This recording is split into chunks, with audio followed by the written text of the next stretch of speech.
La Yupe. Dicen los sabios que un día una Yupe, un erizo que vivía en la hermosa bella acantilada de Puerto Isen, ella disfrutaba de su soledad, pero añoraba a su mejor amiga. Un día un buey se acercó y lanzó una red al agua. La Yupe asustada se escondió, pero su amiga fue atrapada y llevada lejos. Llorando desconsoladamente, la Yupe se prometió a sí misma que la buscaría sin descanso.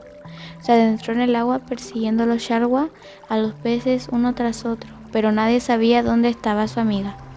Sin embargo, la Yupe no se rindió. Al observar el mar, notó rastros de petróleo en la superficie y decidió seguirlos. Finalmente llegó a un lugar extraño donde vio a su amiga atrapada en la red. Con todas sus fuerzas, la Yupe rompió la red y liberó a su amiga, quien salió nadando junto a otros peces que también estaban atrapados. Juntas regresaron al acantilado donde se prometieron cuidarse y apoyarse. La Yupe aprendió que la amistad y la valentía pueden superar cualquier obstáculo.